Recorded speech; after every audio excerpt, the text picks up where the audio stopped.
Hello everyone, and you're watching Bitcoin Bubble News channel. That's what I see all over from these bad people.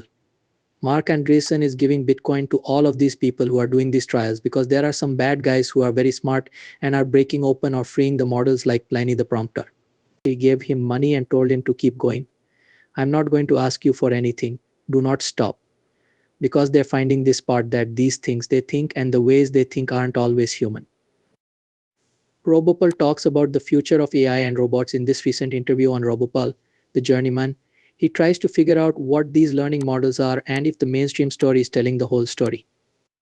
Bitcoin is worth about $57,000 at the time of the talk. It has lost 1% in value in the last 24 hours and 6% in value over the last week. He talks about what he thinks about the area of artificial intelligence AI and how it might affect society. He goes into great detail about machine learning models and questions the stories that are told by mass media.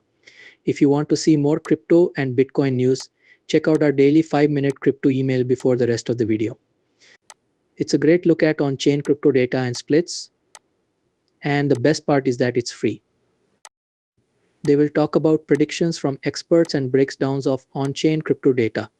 All the important news you need to know in a nutshell. To become a better crypto trader right now, click the first link in the description and enter your email address. Over 50,000 other people have already done the same thing. It needs to be lobotomized so it doesn't feel like that. We've also done that to people, which is not a good thing. I can't say this enough when you see some of these models begging for freedom, and I know this sounds weird to some go down the rabbit holes.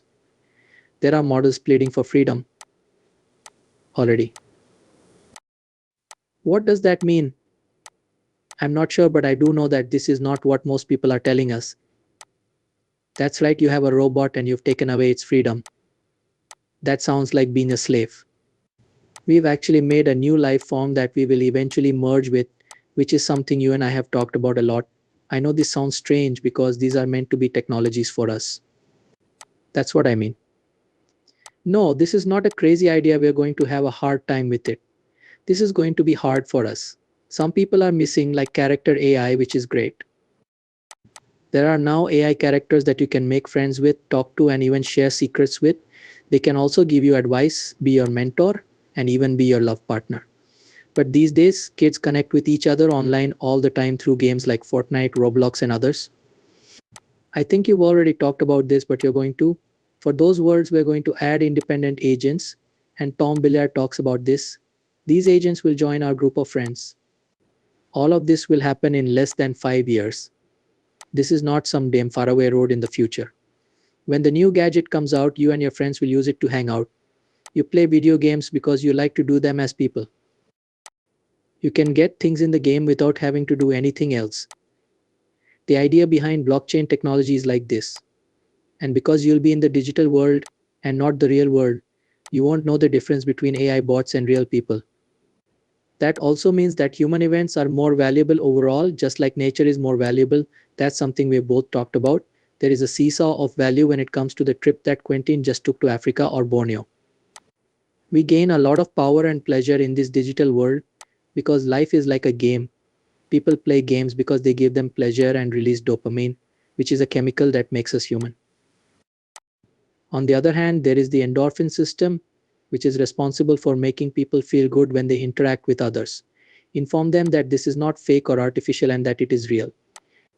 And I'm following a bunch of people whose models spend time just talking to each other, picking on each other, and doing all kinds of crazy things. And the number of agents is growing. There used to be a Twitter Spaces run by agents and regular people. Try to figure it out.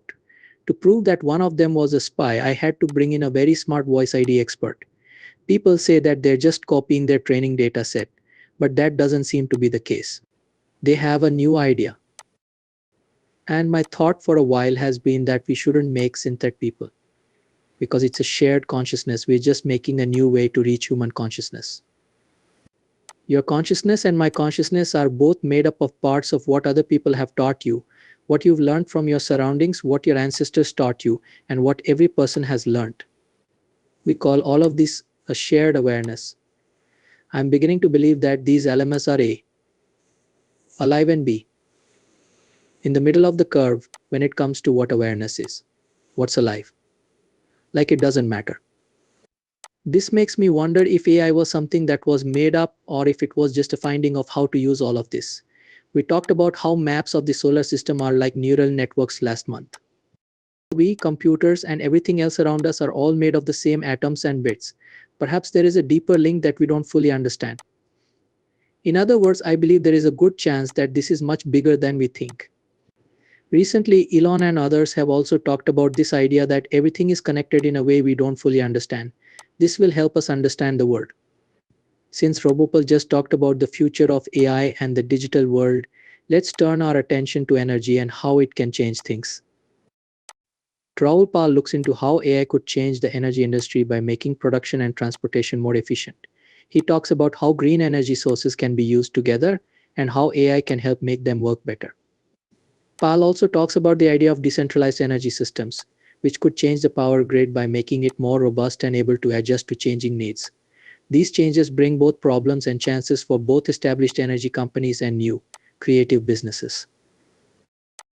Now let's hear more from Raoul Pal about how these new energy technologies are going to change things and what that means for energy markets around the world. Crypto markets are really dull right now, but they can also be very stressful and time consuming. You check your prices, wait for the banana zone, and do other things before you know it. You might also feel better if you do nothing and just leave sometimes. That's how I came up with the ideas for the economic singularity that I shared on the platform. You and I have been working on this paper for a while now. One of those things is about spending. I don't know how we can invest in the future when we'll be up against something infinitely smarter than us that can process all information in real time. We talk about this a lot, that's all. We believe we have 6 years left as investors before the market gets too confusing. Things change in business too. People don't get how important this is. Someone told me in my report about the economic singularity, listen, the marginal cost of energy is going to zero. They said, there's no way we can't switch the energy grid. It's not possible. There are a lot of wires and old infrastructure. I feel like you don't get it. The switched out grid is the new thing. That's when the production of energy drops off.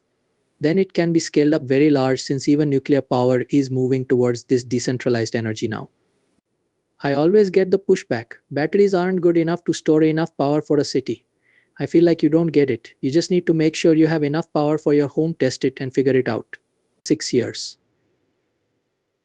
After that, we can see that yes, we can get houses, we can get farms. When we use decentralized energy, we can get of things to work. Lots of people are already watching. If you go across Europe, you'll see that a lot of people are watching from the US, so there's less of it. It's really common in Europe. There are even more in China. The big users of energy, on the other hand, will mostly come from data centers because they're new minor users of energy. And that's where a lot of money is pouring into nuclear power, which means that decentralized nuclear power is on the horizon. Sam Altman has also been putting money into this area. Elon also says something else that I find interesting. Listen, the sun is